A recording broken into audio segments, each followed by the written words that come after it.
Hi, it's me again. I think I realized that I actually didn't say my name in the last one. So I'm Tracy Carry-On. I know there was an introduction video, but I certainly wanted to throw that out there. In the last video, I talked about what is happiness and about what are habits and how do we create them and what's going on in our brain when we create a habit and what are some of the habits of the mind that can get in the way of our well-being, that are limiters of our well-being. And those can include the story spinning that we do, the go-to thoughts and emotions that we have, as well as that negativity bias that the brain is built with. And so how do we work with this? This is what we're going to talk about in this video. How do we make changes that last and get the experience we want? Well, basically, we have to use our mind to shape our brain. What that means is we have to engage neuroplasticity consciously. Talked about neuroplasticity as being that part of the brain, that element of the brain that is moldable. That the brain is shaped based on our thinking, on our experience, on our behaviors. And what we do over and over again shapes the brain in very specific ways. But we can, as adults, engage that process consciously. The brain shapes with or without us, consciously or unconsciously. But when we become adults, we have the opportunity to step in and say, you know what? I want to create happy habits instead of habits that are not good for my well-being. So let's look at that.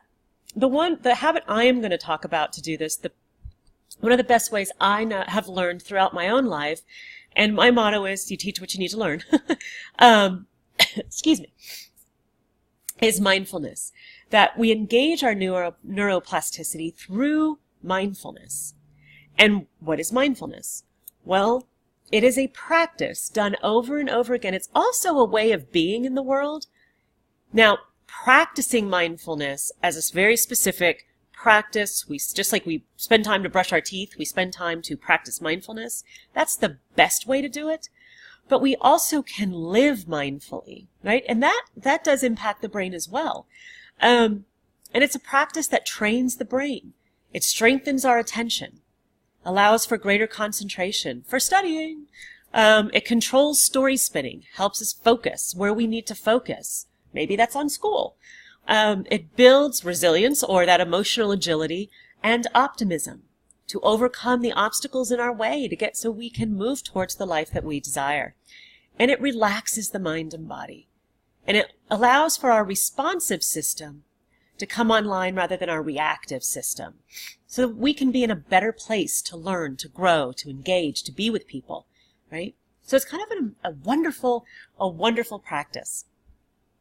And so, what does it look like specifically? That's what, that of course is what we're going to be most interested in. Let's get mindful for a moment. So to practice this, just put your feet on the floor, roll your shoulders up, back, and down. Tuck your chin just so your neck is in alignment with your spine. It's as though there's a string pulling the crown of your head up to the ceiling. You can feel that stretch in your neck and shoulders even. And then you just relax a little bit so that you're sitting straight, but not rigid. And if you're comfortable, close your eyes and I will talk you through this. Okay? If not, just stare about, let your gaze be soft, but about a foot in front of you. And then slowly tune in to everything in your surroundings that you can hear. Tune in to the sounds around you. I don't want you to tune out. I want you to tune in. We lose the mind to come to our senses.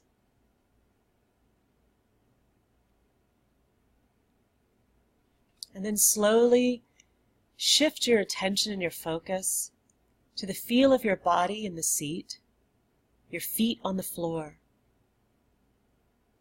your back against the seat, the posture of your hands. Feel your body in the space you're in, even the feel of the air on your skin.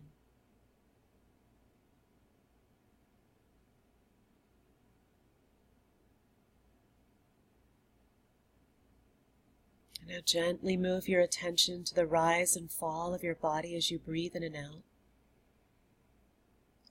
You don't have to change your breathing, just notice where your body rises and falls.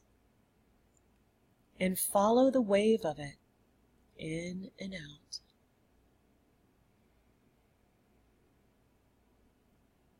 It's very likely your mind will start to wander. It's perfectly normal. Just notice that it has wandered, name it, and return to focusing on your breath and the rise and fall of your body.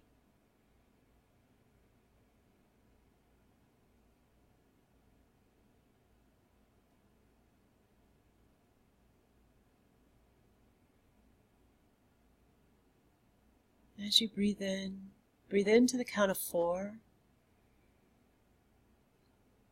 Breathe out to the count of 6. Don't lengthen your breath, but slow it down.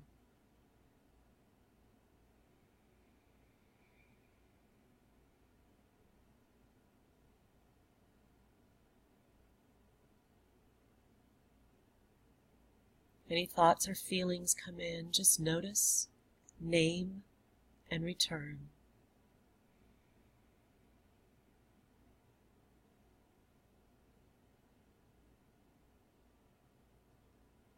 And slowly let your breath return to its normal rhythm. And bring your awareness back to your body in the chair,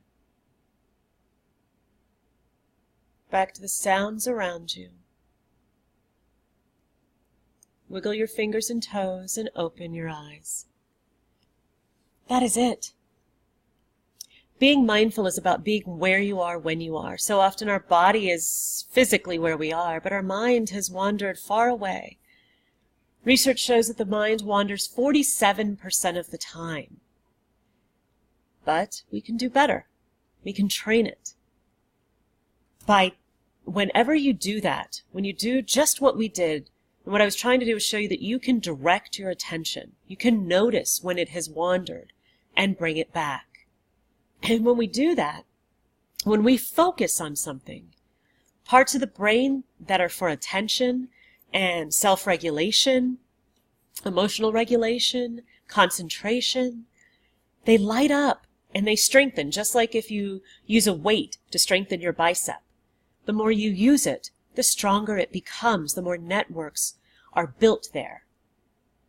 And then when you can do that and you start noticing when you're telling stories or your story spinning, then you can be aware of it, notice it, and choose not to follow it down the rabbit hole, but rather to come back to something in the present moment.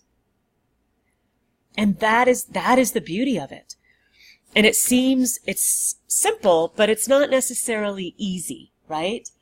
And also, when we slow down our exhale, it activates the part of our nervous system for relaxation. It's not the inhale, it's the exhale. So we have to slow that down and really activate that and strengthen it and practice it, right? So here's some science behind that. There's a part of your brain called the amygdala.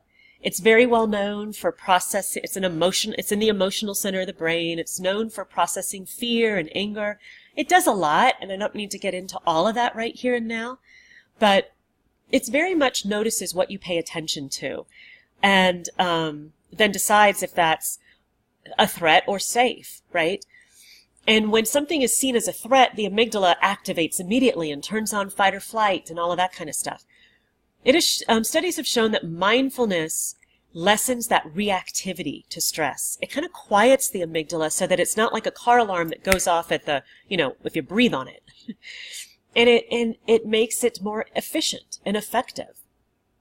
There's another study that showed that mindfulness training strengthened the efficiency of the connection between that amygdala and something else called the ACC, or anterior cingulate cortex, which is very much involved in our emotional regulation, our kind of paying attention, our executive functioning, our ability to make decisions, things like that. And the more efficient these things are, the better they work together, the less reactive we are, the better we are at making decisions, the clearer we are, the more focused, right? Studies have found that just 2-week training boosted GRE scores. I told you that in the beginning. 8 minutes of practice improved concentration and improved working memory. Now, even if it does it, like if you try it for 8 minutes and we're in a study and your concentration was better after, that would slowly go away unless you practiced it regularly. So you don't just do it once and get the benefits. It is a practice because the brain needs that practice to remember what to do, right? So mindfulness is a way of being in the world that is less reactive, more responsive, more focused, allows us to pay attention where we want to pay attention. Another thing we can use mindfulness for is to help build a positivity bias in our lives. So if you just spent 5 to 10 minutes a day, at least once a week, like consciously scanning your environment for positive moments, they can be your moments. Somebody opens a door for you, you get a good parking place, the sky is blue, whatever it is, or somebody smiles at you, or even positive moments between other people, but you really let that get in the way we only usually let negative stuff get in, then it can help the brain build a positivity bias. But you have to focus on it. You have to look for it. You have to be mindful to those moments in life. You have to be present to the present so that you notice them and that you don't just let them pass by. So that would be an activity. This sort of displays an activity we would do if we were together. So building a mindful life. Create a mindful practice for yourself. It can be very short, 3 times a week, starting out 2 minutes a day, just like you brush your teeth for 2 minutes. Spend some time just breathing, doing exactly what we did. We'll have resources in D2L for that. I've given some ideas here. Mindfulness meditation, guided imagery. You can get apps. Headspace is a great app for mindfulness meditation. There are others out there, 10% Happier. There are many. Yoga or other movement meditation. Down Dog is one of my favorite apps for yoga, but there's classes, lots of opportunities for that. Contemplative prayer, if that's important to you. There are books on contemplative prayer. It's a mindful type of prayer. Mindful coloring is a big thing these days. So pick something that you can do for a few minutes a day to bring you into the present and strengthen that capacity to be with where you are in an agile way. And so I'm just going to leave you with this thought that I'm going to speak to you because I don't have a slide for it. Begin thinking in terms of happiness traits. Build them into your life consciously, because that's how you're going to change your state of happiness and the degree, the level of your results in life. In a week, kind of think about that. What will you commit to trying? Be confident that you can. Know that this is important because this is about you and your whole experience of living. Set yourself up to succeed. Small chunks.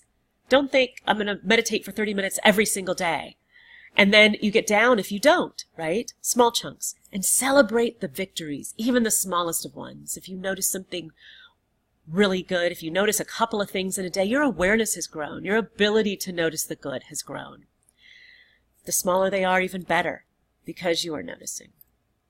So smile, slow down, get mindful, and enjoy the journey. And thank you so much for being here.